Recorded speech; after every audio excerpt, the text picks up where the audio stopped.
Magandang umaga mga kahuwan. Narito na ang ulat sa panahon today. Magandang umaga. Narito na ang pinakahuli sa lagay na ating panahon ngayong araw ng linggo, April 12, 2026. Narito ang ating pinakahuling satellite image kung saan may minomonitor nga tayong bagyo sa labas ng ating Philippine Area of Responsibility. Ito si Typhoon Sinlaku.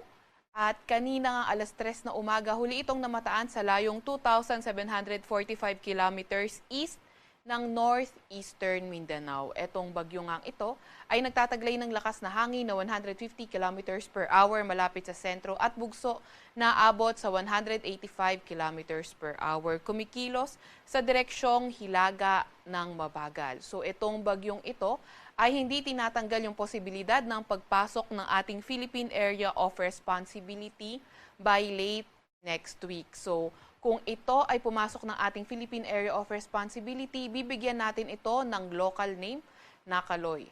Gayunpaman, nakikita nga rin natin na mababa naman yung tsansa na ito ay maglandfall sa landmass ng ating bansa. At wala naman tayong nakikitang direktang epekto nito sa kahit na anong parte ng ating bansa. Gayunpaman, patuloy pa rin tayong mag-antabay sa mga ilalabas na update ng Pag-asa.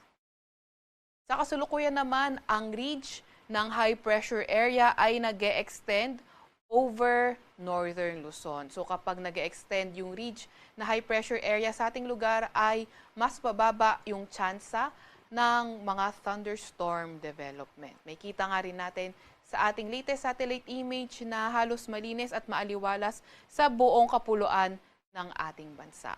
Para naman sa lagay ng panahon ngayong araw, inaasahan nga natin yung bahagyang maulap hanggang sa maulap na kalangitan. Yan ay sa hilagang bahagi ng Hilagang Luzon. Para naman sa lagay ng panahon sa Metro Manila at nalalabing bahagi ng Luzon, asahan naman natin yung partly cloudy to cloudy skies at may mga tsansa ng mga localized thunderstorms. Agwat ng temperatura ngayong araw sa Metro Manila ay 26 to 34 degrees Celsius. 17 to 25 degrees Celsius sa may Baguio, 24 to 32 degrees Celsius sa may Lawag, 24 to 36 degrees Celsius sa may Tugigaraw, 22 to 32 degrees Celsius sa may Tagaytay, at 24 to 33 degrees Celsius naman sa may Legazpi. Agwat naman ng temperatura ngayong araw sa Puerto Princesa at Calayan Islands ay 26 to 34 degrees Celsius. Para naman sa lagay ng panahon sa Visayas at Mindanao, asahan nga rin natin fair weather condition pa rin pero may mga tsansa ng mga thunderstorms pagdating ng hapon hanggang sa gabi.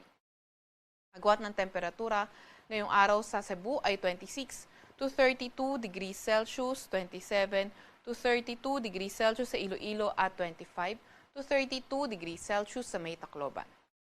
Agwat naman ng temperatura sa may Zamboanga at Davao ay 25 to 34 degrees Celsius. 25 to 31 degrees Celsius naman sa may Cagayan de Oro. Update naman sa heat index, kahapon nga naitala ang 39 to 41 degrees Celsius na heat index sa Metro Manila. Pinakamataas na naitala sa ating buong bansa ay sa may Sangli Point sa Cavite, Dumangas, Iloilo at Giwan, Eastern Samar na umabot ng 43 degrees Celsius.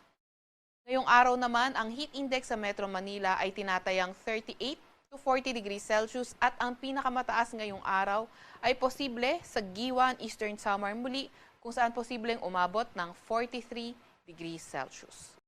Para naman sa lagay ng ating karagatan, wala pa rin tayong gale warning sa kahit na anong dagat baybayin ng ating bansa.